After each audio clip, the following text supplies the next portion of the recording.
The realm. Do you know what the realm is? It's the 1,000 blades of Aegon's enemies. A story we agree to tell each other over and over till we forget that it's a lie. What's up, ladies and gentlemen? Welcome back for another Game of Thrones Season 8 video. As you all know, the Night King and his army are basically just moments away from arriving at Winterfell for the biggest battle in Game of Thrones history. According to Daenerys Targaryen, she thinks the Night King has around 100,000 whites in his army. We also know he has several White Walkers and Giants in his army as well, but his most dangerous weapon has to be his dragon. Now that the Night King has his own dragon, he has the ability to kill large groups of soldiers within the matter of seconds. Now, although Daenerys Targaryen still has 2 dragons of her own, this creates a major issue for everyone at Winterfell. Stopping the Night King's dragon has to be one of their top priorities. Unfortunately, this will not be an easy task. Not only is it very hard to hit a moving target, but this moving target also happens to be incredibly fast. It almost seems as if the dragon became faster after the Night King resurrected it. They will also have to try to take down the dragon in the middle of the night when their visibility is at its lowest. So it should be very interesting to see how they kill Viserion. What kind of weapons do you need to kill this kind of a dragon?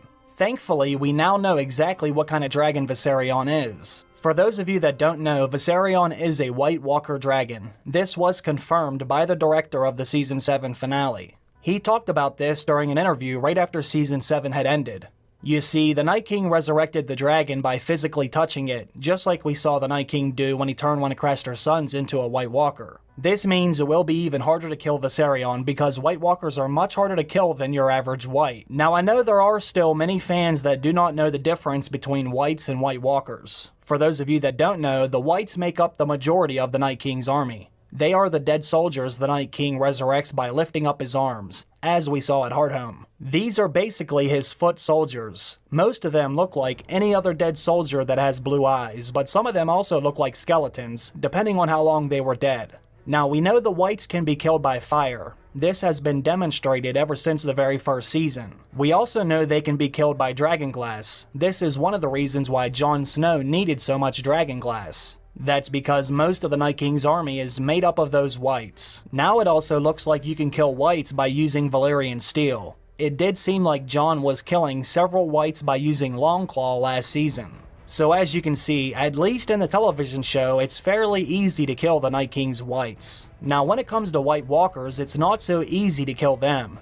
These are the Night King's soldiers that were created from Craster's sons. They look very different than the Whites. Most of the White Walkers do ride on horses, and they have very noticeable long white hair down to their shoulders. They are also known to wear some body armor, very similar to what the Night King wears. They also have magical ice weapons like the Night King. Since the Night King did create them by physically touching them, they also have some extra powers of their own. The White Walkers also have the ability to raise the dead.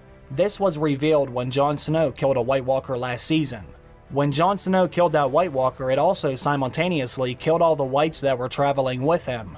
Not only can White Walkers raise the dead, but they're also very strong and incredibly fast. They cannot be stopped with regular weapons. We have seen that they are able to shatter steel swords just by touching them. We have also seen just how much power they have. This White Walker was able to bitch slap Samwell Tarly into another dimension.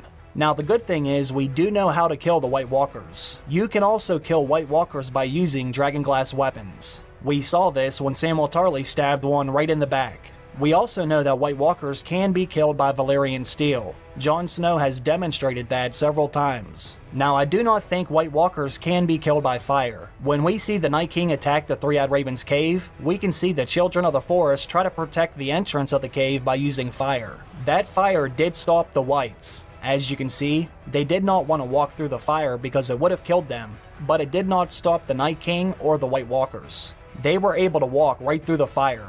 We have seen them do this many times. So, since Viserion is a dragon, and he is a White Walker dragon, you might not be able to kill him with fire either. Now, you might be able to kill him with dragon fire because, as we all know, dragon fire is much different than regular fire, but there is no way to know for sure until we see it put to the test. What we do know is you can kill White Walkers by using dragonglass and Valyrian steel. We see these two weapons work. So, since Viserion is a White Walker dragon, I am assuming you can kill him by using Dragonglass and Valyrian Steel too. The only problem is Viserion will most likely be flying around in the sky during most of the battle. We know they have Valyrian Steel swords and a bunch of Dragonglass daggers, but those are weapons you have to hold in your hand. They have to somehow get those weapons into the sky to hit the dragon. So how do they do this? Well, Game of Thrones may have already started to foreshadow this in some of the trailers, and maybe even in the first episode. In the first official trailer, we could see a mysterious character holding a bow and arrow. They never did show that character's face, but ever since that trailer came out, we have started to see several characters using bow and arrows again. We could see Arya Stark using a bow and arrow in the very first episode of the show. Then we saw her using it again when she was traveling with the Brotherhood Without Banners. Not only was she still training with that weapon, but she also got some tips from one of the greatest bowmen from the story, which is Angwai the Archer. Pull the string back to the center of your chin and release. Never hold. But I have to aim. Never aim. Never aim. Your eye knows when it wants the arrow to go. Trust your eye.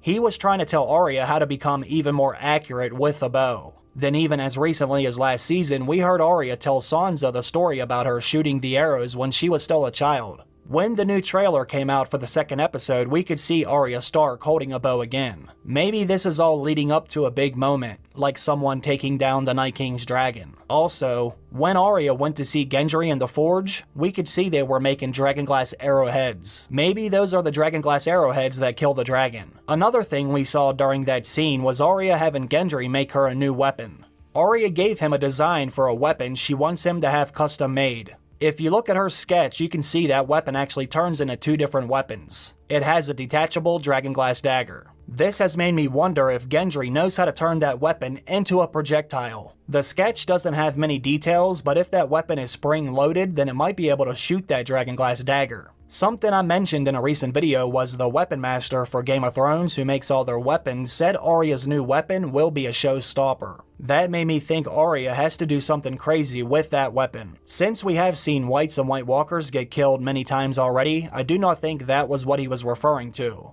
For me, a showstopper would be getting to see someone take the dragon out of the sky or even killing the Night King. I guess we'll just have to wait and see what all that new weapon can actually do. Let's stick to the bow and arrows for now. So we already know Arya Stark may use a bow and arrow during the battle, but she isn't the only character we have seen holding that type of weapon. We have also seen Theon Greyjoy holding a bow and arrow this season as well. This was one of the weapons he took with him when he rescued his sister. Now in the books, Theon is missing several fingers from both of his hands, but I guess they aren't as bad in the show. I thought Theon may never be able to use a bow and arrow again, but it looks like he can use one just fine. Now some of you may or may not remember this, but Theon Greyjoy is actually an excellent marksman with that weapon. I would even say it's his weapon of choice. The Iron Island. Sigil, a kraken. Words we do not sow. Lords? The Greyjoys. Famed for their skills at archery, navigation, and lovemaking. Now that we know Theon Greyjoy is heading to Winterfell, maybe he can be the one that kills Viserion. Imagine if he was actually the one to do this. That would certainly gain the respect from some of the other characters. Killing that dragon will be instrumental in defeating the Night King. Now there is one other thing I do want to mention about Theon Greyjoy. As we all know, Theon basically held Bran Stark as his prisoner when he took Winterfell back in the second season. That eventually led to Winterfell burning and Bran Stark having to flee from the castle. Bran and Theon have not seen each other since then. It will be very interesting to see these two characters reunite after all this time. I think this could lead to Theon trying to do something for Bran, because he has to feel bad for what he had done. Although Theon has already did something for Sansa, it was Bran that had to witness Theon and his men start to kill other characters in service of House Stark. Theon taking Winterfell from Bran eventually led to the Starks completely losing control of their castle for a very long time. Now if you remember back in the first season, we saw Theon save Bran Stark's life by using his bow and arrow. I'm wondering if we can see Theon do something like that again, just to kind of make up for taking the castle from Bran. Since this final season already has so many similarities to the first season, I could see something like that happening. As we all know, Theon should have died many different times, but they are keeping that character alive for some reason. Now it's the final season, and he's on his way to Winterfell right before the biggest battle in the show's history. This will be Theon's final moment to do something good in the eyes of the entire North. I think this has to mean that Theon steps up and does something pretty big. Now there is one other character we saw holding a bow this season. That would be Sir Bronn of the Blackwater. He was given the same crossbow that killed Tywin Lannister. We already have good reason to believe that Bronn will show up in Winterfell. After all, that's where Cersei's brothers are at. Qyburn said she wants her brothers dead, but I don't think Bronn will kill either one of them. However, he can still show up in time for the battle. We also already know that Bronn is very accurate with a weapon like that. We saw Bronn use a bow and arrow when he ignited the wildfire during the battle at Blackwater Bay. He is also the only other character we have seen hit a dragon besides the Night King. When Bronn shot the arrow at Drogon, he was basically using a giant crossbow. Maybe the next time he tries this, he can actually kill the Night King's dragon. As of right now, I would say these are the best options to killing Viserion. Now I know there are some other characters that are known to use a bow and arrow, but we don't know how many of them are coming back to Winterfell. However, we have already seen Arya, Theon, and Bronn have a bow this season. And there is also a good chance that all three of them are at Winterfell during that battle. I know that some of you said maybe Mira Reed can show up and use the bow and arrow, but there is no evidence of that happening as of right now. I just want to talk about characters we have already seen holding that weapon this season. There is something else we could see kill the dragon. During the trailer for the second episode, we could see there are some trebuchets at Winterfell. These weapons do have the ability to throw at a great distance. I think they could fill these up with razor-sharp dragon glass, then just keep launching them at the dragon over and over and over again. If you throw enough shit at the wall, eventually something will stick. Now, of course, the simple answer might be the right answer. In order to kill the Night King's dragon, you might just have to use another dragon. I have always thought that made sense because of the dragon's names. Drogon is named after Khal Drogo, and Viserion is named after Viserys. Since we know that Khal Drogo killed Viserys back in the first season, then maybe we can see it happen again, only this time with the dragons. Drogo may be the one to kill Viserion. That would also be like another callback to the first season. The chances are this is how the Night King's dragon dies, but I do like some of those other options. Let me know how you think Viserion dies this season. Do you think it could be Arya Stark, Theon Greyjoy, Sir Bronn of the Blackwater, or maybe you have another option? Let me know your thoughts down below in the comments section. Anyways, I want to thank everyone for watching the video, I really appreciate that, and I also want to thank everyone on Patreon for supporting the channel. I hope you all have a great day. I will see you again very soon. Bye.